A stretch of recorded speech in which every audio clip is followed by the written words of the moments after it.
మన ప్రియతమ శాసనసభ్యులు నమస్కారాలు. అలాగే మన జిల్లా పెద్దలు, కార్పొరేటర్లు మరియు పాత్రికేయ మిత్రులు,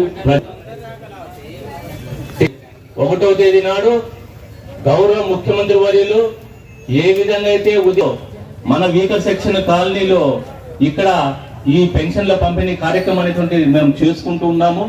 ప్రతి ఇంటికి కూడా పెరిగినటువంటి పెన్షన్ 1000 రూపాయలు పెంచుతామని, 4000 రూపాయలు పెంచుతామని చెప్పినటువంటి పెన్షన్ మీకు అందరికి ఇచ్చి మీతోటి మాట్లాడి మీతోటి ఆనందాన్ని పంచుకోవాలని చెప్పేసి మన గౌరవ పట్లతో ధన్యవాదాలు తెలియజేసుకుంటూ కోరుతూ ఉన్నాను. ఆ మాట నిలబెట్టుకుంటాడని మేము ఎప్పుడూ చెప్తున్నాము. అలాగే పింఛన్ 4000 మీ దగ్గరకు వచ్చి ఇస్తామని చెప్పాము, అలాగే ఇస్తున్నాము. మా గవర్నమెంట్ రాకముందే ప్రతి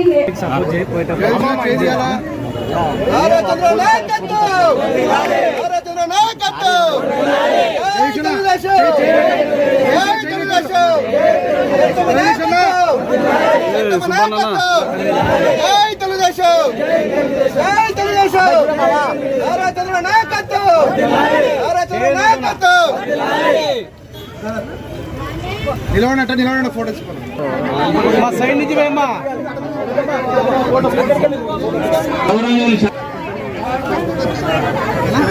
okay okay done.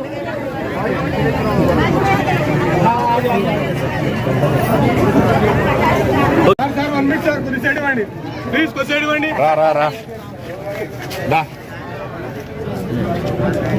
Okay okay okay okay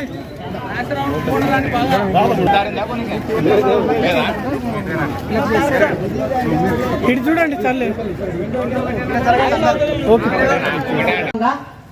మీ అందరూ ఎంతో నమ్మకంతో ఒక ఆడపడుచులా, మీ ఇంటి ఆడపడుచులా నన్ను ఆదరించి 3వసారి ఎమ్మెల్యేగా గెలిపించినందుకు మీకు అందరికీ హృదయపూర్వకంగా ధన్యవాదాలు తెలియజేసుకుంటున్నా.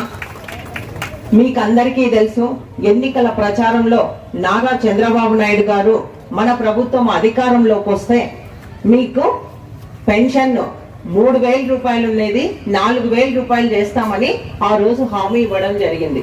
ఇచ్చిన మేరకు ఆయన ఈ రోజు మనకు జూలై 1వ తేదీనే మనం ఈ పెన్షన్ కార్యక్రమం జరుపుకుంటా ఉన్నాం.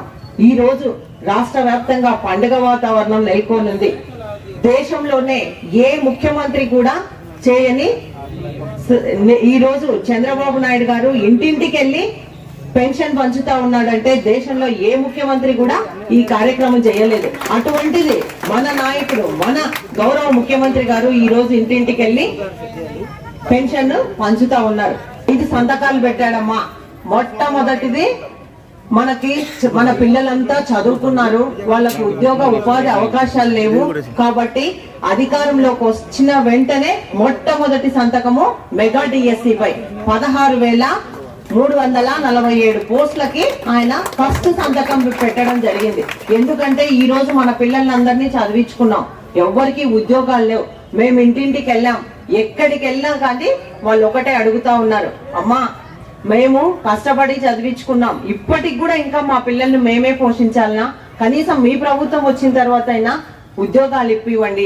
అందుకే చంద్రబాబు నాయుడు గారు గతంలో ఇచ్చిన డిఎస్సీనే కాబట్టి పోయినసారి వైకాపా ప్రభుత్వం అధికారంలోకి వచ్చిన తర్వాత ఒక్క డిఎస్సీ కూడా వేయలేదు.